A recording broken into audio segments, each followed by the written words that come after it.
presidente do Cresce da Bahia, Nilson Araújo, é corretor de imóveis há 45 anos. Advogado, professor e escritor. Também deveria ser radialista, viu? Porque tem um vozeirão e é um excelente comunicador. O dia em que não se aprende nada é um dia perdido. Foi com essa frase que Nilson Araújo me saudou hoje e eu fico imaginando o quanto o senhor não aprendeu em 4 décadas de experiência de mercado imobiliário. Pois é, Mirelle. Esse mercado que eu sou apaixonado, porque na realidade quando a gente faz aquilo que nos é apresentado, que nós optamos por fazê-lo, é simplesmente fantástico. Então, na realidade, eu diariamente, em 46 anos e não 45, virou o ano, eu fecho o ciclo, né? Então, são 46 anos de atividade profissional, em que pese ter outras qualificações profissionais, mas a minha profissão, por eleição, eu sou corretor de imóveis. Isso me orgulha muito. Presidente, eu assisti algumas palestras suas, muito bem concedidas, por sinal, e teve um ponto que me chamou a atenção. O senhor falou muito da autoestima do profissional corretor de imóveis, que muitas vezes é abalada pela falta de reconhecimento nosso da sociedade. O senhor citou um caso muito emblemático sobre a questão da avaliação imobiliária, de que muitas vezes vocês sentem muita dificuldade, que às vezes o cliente, como é que você vai me cobrar tanto por uma avaliação? Não valoriza algo que é tão caro para vocês, algo e também que vai interferir no bolso dele. Como é hoje que a gente pode trabalhar a autoestima do profissional corretor de imóveis? A autoestima está ao nosso alcance. Eu falo muito do ovo de Colombo. O ovo de Colombo é aquela solução que está ao nosso alcance e que nós não nos damos conta. Então, nesses 46 anos, o que eu sofri, o que eu padeci, eu disponibilizo para que os nossos colegas não passem por isto. Então, este tema que está sendo suscitado agora é um problema eminentemente cultural. Mas a solução está no Código de Ética Profissional. No artigo 3º está claro: considere a sua profissão como o mais alto título de honra. Ninguém me obrigou a ser corretor de imóveis. Foi uma opção minha. E hoje existem ordenamentos que, se inobservados, geram problemas seríssimos. Então, o mercado imobiliário não comporta mais amadores. Qual a solução? Capacitação. O corretor tem que se conscientizar que é indispensável, é imperioso que ele se informe, que ele estude, que ele leia, que ele se aculture. Isto feito, você gera respeitabilidade, até porque a nossa responsabilidade é muito grande. Em 4 décadas de mercado imobiliário, o senhor vivenciou muitos momentos, muitas crises e situações até extremamente desafiadoras, como a pandemia. Isso porque a profissão de vocês, ela faz parte de um mercado muito dinâmico. Na sua experiência de mais de 40 anos nessa profissão, a pandemia, ela foi o momento mais desafiador ou houve algum outro momento ou situação mais difícil do que a que nós passamos? Eu tive o privilégio de viver situações dificílimas, do cunho digamos assim, de vista político, às vezes uma canetada. 1989, 1990, o mercado imobiliário mergulhou numa crise indiscutível. E isso durou décadas. Qual foi a solução? Aqueles profissionais que identificaram essas dificuldades se capacitaram e superaram. Mencionado agora a pandemia, olha, nós estivemos envolvidos numa série de situações equivocadas. Misturaram ciência com política. Fique em casa. Então, muitos escritórios, muitas empresas, muitas estruturas foram revistas. A nossa empresa hoje, por exemplo, é tocada externamente. Eu não careço mais de um espaço determinado. Então, isso gera uma série de mudanças no mercado.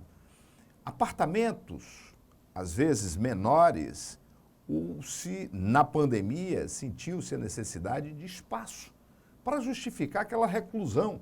Então, abre um novo espaço no segmento imobiliário, o espaço de casas, o espaço de sítios e áreas que gerassem mais conforto. Ou seja, às vezes, quando tudo dá errado, acontecem coisas tão maravilhosas que jamais teriam acontecido se tudo tivesse dado certo. Então, hoje, em 2023, o cenário imobiliário é outro. Se liguem, porque é uma nova fatia que nos aguarda. Quais as expectativas do mercado imobiliário para 2023? 2023, ele surge com muita força, mais uma vez por conta de um movimento sucessório, política. Então, regras sendo mudadas e se fala aí na impossibilidade de manutenção de um direito, que é a herança. Então, isso vai refletir, indubitavelmente, na área de avaliação de imóveis, na área de perícia judicial. Então, o corretor que perceber isto, invista em capacitação, porque o cenário imobiliário estará pujante, doravante. Era isso que eu ia perguntar para o senhor. Porque a corretagem, a gente sabe que é uma área transversal, presidente. O profissional precisa ter conhecimento em comunicação, em direito, em administração, e a gente sabe que muitas vezes o curso de TTI não contempla de forma profunda todas essas áreas. Então, o corretor de imóveis precisa ir para o mercado para buscar realmente esse conhecimento fora. Então, assim, como é que esse movimento deve funcionar na cabeça do corretor? Porque muitas vezes a gente escuta muito pessimismo nas redes sociais, muita reclamação, e a gente fica até se questionando. Esse tempo, essa energia que é colocada ali para falar mal, enfim, para ter uma negatividade, essa energia ela poderia ser mais bem aproveitada se fosse usada de outra forma? Não tenho dúvida. A regra é a seguinte: se você está próximo de alguém que está infeliz, insatisfeito, não se deixe contaminar. Mirem-se nos resultados de sucesso. Então, por exemplo, advogados, corretores de imóveis, Mirelle falou aqui do TTI. Eu sou do tempo que a conclusão de um TTI se dava em 10 semanas. Houve uma reformulação e hoje se estima 8 meses, 12 meses, e surge por mudança de regras os cursos de formação superior. E no Brasil nós temos os cursos tecnólogo ou mesmo o curso de bacharelado em ciências imobiliárias.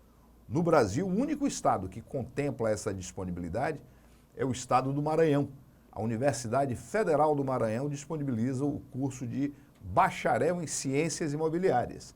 Observe que a matriz curricular desse curso ela é muito mais ampla que a matriz de um curso tecnólogo que está contemplada para a sua conclusão em média 2 anos e meio.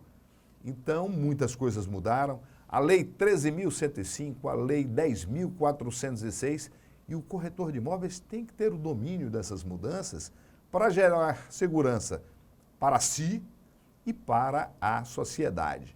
O que é que nós estamos vendo aí? Mudanças significativas na área, mais uma vez, de avaliação de imóveis. O governo federal já determinou a abertura de procedimentos para alienação de bens imóveis que estão sem a destinação, né, devida.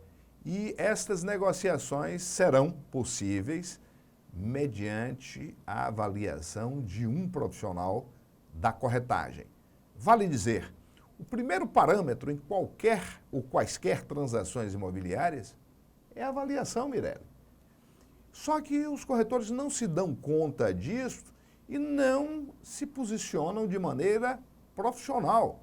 Então, eu não tenho medo em deixar claro aqui que a questão está na postura do profissional. Aprendi com Samuel Prado. Perca, mas perca com dignidade. Então, nós temos uma orientação, por exemplo, em avaliação, o valor, em média, que se deve ser proposta para a execução de uma avaliação, R$ 1.212. E eu tenho conhecimento, como vi outro dia, aí uma coisa puxa a outra, o clickbait, propaganda enganosa. Um determinado corretor, em determinado estado, publicou nas redes sociais que elaborava laudos de avaliação por apenas R$ 40. R$ 40 eu não custeio o necessário na realização deste mistério. Portanto, eu suponho que deva ter sido um famoso clickbait. Propaganda enganosa. Então, respeitem-se, capacitem-se, porque tudo de bom lhes ou nos aguarda. A gente teve recentemente uma solenidade de entrega de carteiras. E dezenas de corretores de imóveis agora ingressaram no mercado imobiliário. Qual conselho o senhor daria para esses novos profissionais cearenses? Invistam em, mais uma vez, o segredo é esse, capacitação. Nesses 46 anos, a corretagem de imóveis me deu algumas conquistas. Eu sou um professor licenciado pela Universidade Católica e, na ocasião, eu tinha um projeto. Esse projeto hoje todo é revertido para o segmento imobiliário através do Instituto de Cultura Imobiliária. Sou advogado com especialização em direito imobiliário. Aí vem o que Mirelle nos comentou aqui. Eu tive uma grande decepção no curso de Direito, porque eu investi imaginando obter conhecimentos específicos e o curso é genérico. Como eu superei esta frustração? Especializei-me. Minha primeira pós-graduação em Direito Imobiliário. E aí, por conta de estar voltado para a área acadêmica, participei de um concurso público, fui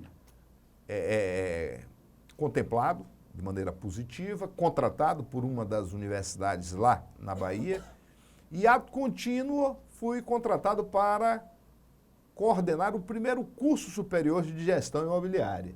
O que acontece? Fiquei apaixonado. Mas o grande problema, ser docente e discente. No momento que eu concluí o meu desafio, aquela obrigação que me creditaram, eu me tornei discente. Fiz mais um vestibular e obtive êxito e fui aluno de um dos mestres, eu diria assim, que contribuiu muito para a sedimentação das minhas compreensões. Professor Marcos Uel, lá na Bahia. O professor Marcos Uel nos trouxe contribuições magníficas que eu as replico hoje nas palestras que ministro, nos cursos que ministro. Então, eu quero registrar aqui porque reconhecimentos públicos é o melhor que se pode fazer.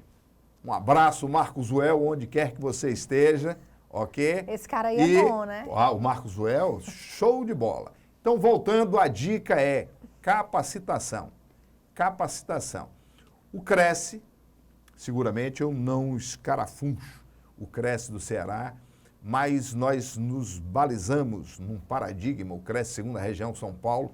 Se vocês tirarem 6 meses de licença para não fazer nada, vocês não esgotam o acervo disponibilizado gratuitamente.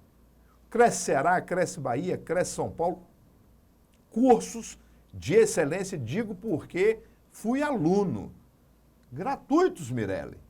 Então, o grande bizu é capacitação. Invistam que o resultado é consequência. Queria agradecer pela visita aqui ao Ceará, por essa entrevista, por ajudar tanta gente que está aí do outro lado. Maravilha. Nós que agradecemos pela oportunidade, falei aqui do Marcos Uel, não podia deixar de registrar aqui nossos encômios, os nossos agradecimentos ao Tibério Benevides, a sua diretoria, os conselheiros, que são pessoas abnegadas. É um detalhe, Muita gente pensa, olha, o presidente do CRES da Bahia é um cargo honorífico, não existe remuneração. Não ganhamos um centavo pelo grau de responsabilidade. Mas, aí vem o Diego Gama, lá de Brasília, é uma remuneração paga como um título de honra. Então, honra-nos nos dedicar a estas missões, porque se o mercado imobiliário está bem, consequentemente, nós também estaremos, enquanto corretores de imóveis que somos. E o programa de hoje fica por aqui. Se você quiser acompanhar outros programas, é só ir na nossa playlist. Tá lá tudo separadinho. Tudo de bom. Tchau, tchau.